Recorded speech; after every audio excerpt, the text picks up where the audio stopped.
نحمده ونصلي على رسوله الكريم اما بعد فاعوذ بالله من الشيطان الرجيم بسم الله الرحمن الرحيم رب اشرح لي صدري ويسر لي امري واحلل عقدة من لساني يفقهوا قولي۔ تو آئیے اب ہم دعائیں پڑھتے ہیں۔ پہلی دعا جو اللہ تعالیٰ کی حمد و ثنا پر مبنی ہے، یہ دراصل اللہ تعالیٰ کی تعریف کے کلمات ہیں۔ مانگنے کا ایک ادب یہ ہے کہ جب اللہ تعالیٰ سے مانگا جائے تو اس سے پہلے اس کی تعریف کی جائے، اس کو خوش کیا جائے، اسے راضی کیا جائے اور اس کے بعد اپنی غرض رکھی جائے۔ چھوٹتے ہی اپنی غرض رکھ دینا اور ڈائریکٹ اپنا مطلب بیان کرنا اگرچہ کیا جا سکتا ہے، لیکن زیادہ احسن طریقہ یہی ہے کہ ہم حمد و ثنا کے ساتھ دعاؤں کا آغاز کریں۔ اب میں کہوں گی اور آپ اس کو میرے پیچھے دہرائیں گے۔ جہاں میں روکوں گی آپ بھی رک جائیں، جہاں پھر دوبارہ شروع کروں آپ بھی وہیں سے شروع کریں، آپ اس کو آگے خود سے نہ لے جائیں۔ سبحان اللہ و بحمدہ، سبحان اللہ و بحمدہ، عدد خلقہ عدد خلقہ، ورضا نفسہ ورضا نفسہ، وزنة عرشہ وزنة عرشہ، ومداد کلماتہ ومداد کلماتہ، سبحان اللہ و بحمدہ سبحان اللہ و بحمدہ، عدد خلقہ عدد خلقہ، ورضا نفسہ ورضا نفسہ، وزنة عرشہ وزنة عرشہ، ومداد کلماتہ ومداد کلماتہ، سبحان اللہ و بحمدہ سبحان اللہ و بحمدہ، عدد خلقہ عدد خلقہ، ورضا نفسہ ورضا نفسہ، وزنة عرشہ وزنة عرشہ، ومداد کلماتہ ومداد کلماتہ، سبحان اللہ، پاک ہے اللہ، و بحمدہ، اور ساتھ اپنی تعریف کے، عدد خلقہ، اپنی مخلوق کی تعداد کے برابر، ورضا نفسہ، اور اپنی ذات کی رضا کے برابر، وزنة عرشہ، اور اپنے عرش کے وزن کے برابر، ومداد کلماتہ، اور اپنے کلمات کی روشنائی کے برابر۔ یہاں پر اللہ تعالیٰ کی تعریف کے لیے چند جامع الفاظ استعمال کیے گئے ہیں۔ بندہ جب اپنے رب سے محبت کرتا ہے اور اس کی تعریف کرنا چاہتا ہے اور پورے دل کے ساتھ، تو بسا اوقات اپنے آپ کو بے زبان پاتا ہے، اپنے اندر الفاظ کی کمی پاتا ہے۔ پھر وہ سوچتا ہے کہ کوئی ایسا طریقہ ہو کہ کم سے کم لفظوں میں زیادہ سے زیادہ تعریف کر سکوں۔ نبی اکرم صلی اللہ علیہ وسلم کو اللہ تعالیٰ نے یہ صلاحیت بخشی تھی، ایک خاص خصوصیت بخشی تھی کہ آپ کم الفاظ میں زیادہ بات کہہ سکتے تھے۔ آپ صلی اللہ علیہ وسلم نے فرمایا، انما اوتیت جوامع الکلم، کہ مجھے جامع بات کہنے کی صلاحیت بخشی گئی ہے، یعنی تھوڑے لفظوں میں بڑی بات۔ تو یہاں ہم دیکھتے ہیں کہ اللہ تعالیٰ کی تعریف بیان ہو رہی ہے، لیکن کتنی؟ مثلاً ہم بعض اوقات تسبیح پڑھتے ہیں، 100 دانوں کی تسبیح ہوتی ہے یا انگلیوں پہ پڑھتے ہیں، تو وہ گنتی ایک طرح سے ختم ہو جاتی۔ تو یہاں تسبیح کے لیے کس چیز کی گنتی اختیار کی گئی؟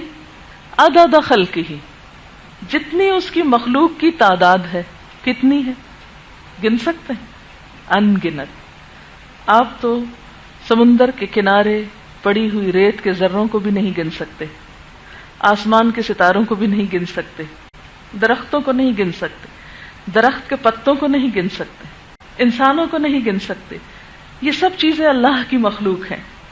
لیکن جب بندہ یہ کہتا ہے سبحان اللہ و بحمدہ عدد خلقہ، کہ جتنی اس کی مخلوق ہے ان سب کی تعداد کے برابر میں اللہ کی تسبیح کرتا ہوں، تو یہ کتنی بڑی بات ہے کہ ایک دفعہ بول کے کیا کہا، اللہ جو کچھ تو نے پیدا کیا، جتنا پیدا کیا، ان سب کے برابر تیری تسبیح، تیری تعریف، تیری حمد و ثنا. تو یہ کم لفظوں میں اللہ کی تعریف کرنے کا ایک خوبصورت طریقہ ہے. اور کتنی تعریف، ورضا نفسہ، اس کی نفس کی رضا کے برابر.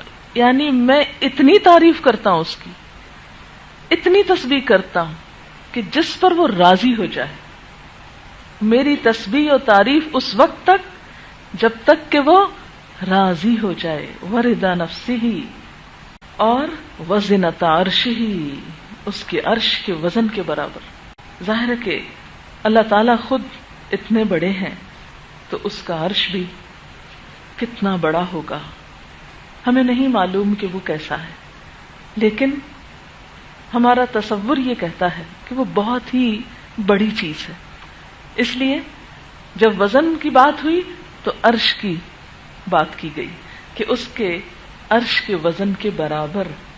ومداد کلماتہ، اور اس کے کلمات کی روشنائی کے برابر. اللہ کے کلمات یعنی اللہ کی تعریف کے کلمات یا اللہ کی باتیں جن کے بارے میں سورۃ کہف میں بھی آتا ہے قل لو كان البحر مدادا لكلمات ربي لنفد البحر قبل ان تنفد كلمات ربي ولو جئنا بمثله مددا. سورۃ الکہف آیت 109. آپ کہہ دیجئے کہ اگر سارے سمندر روشنائی یعنی سیاہی انک بن جائیں میرے رب کے کلمات، میرے رب کی باتیں لکھنے کے لیے، لنفد البحر، تو سمندر بھی ختم ہو جائیں. قبل ان تنفد کلمات ربی، اس سے پہلے کہ میرے رب کی باتیں ختم ہوں، وہ نہیں ختم ہو سکتی.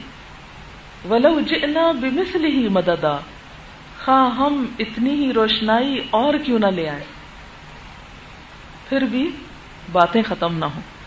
اب اللہ کی باتیں لکھنے کے لیے کتنی روشنائی چاہیے وہ ہمارے تصور سے بھی بالا ہے، لیکن اتنا ہم کو معلوم ہے کہ بہت زیادہ ہے. اس لیے اس سے تشبیہ دے کے، اس کی بات کر کے اپنی تعریف کا اظہار کیا گیا.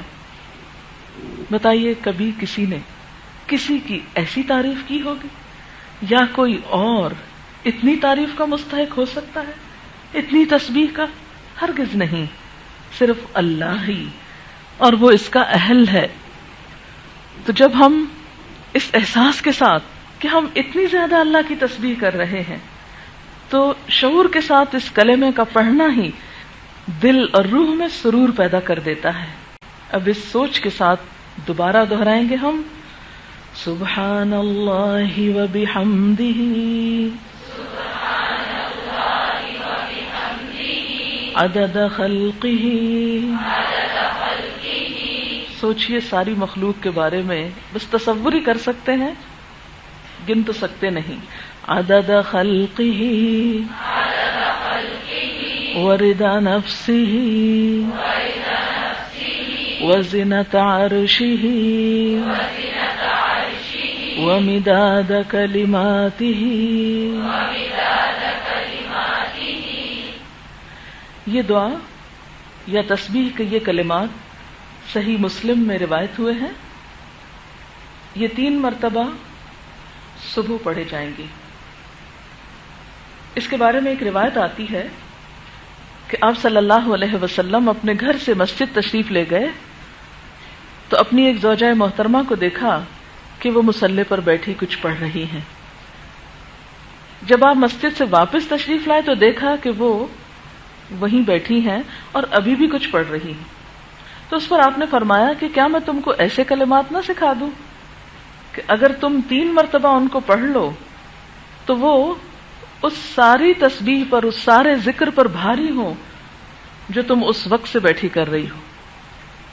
تو اس سے کیا پتہ چلتا ہے کہ یہ مختصر سے کلمات لمبے لمبے اذکار اور بڑے بڑے بھاری وظیفوں سے بھی کہیں زیادہ بھاری ہیں، بھی کہیں زیادہ بھاری ہیں، بھی کہیں زیادہ بھاری ہیں، بھی کہیں زیادہ بھاری ہیں، بھی کہیں زیادہ بھاری ہیں، بھی کہیں زیادہ بھاری ہیں، بھی کہیں زیادہ بھاری ہیں، بھی کہیں زیادہ بھاری ہیں، بھی کہیں زیادہ بھاری ہیں، بھی کہیں زیادہ بھاری ہیں، بھی کہیں زیادہ بھاری ہیں، بھی کہیں زیادہ بھاری ہیں، بھی کہیں زیادہ بھاری ہیں، بھی کہیں زیادہ بھاری ہیں، بھی کہیں زیادہ بھاری ہیں، بھی کہیں زیادہ بھاری ہیں، بھی کہیں زیادہ بھاری ہیں،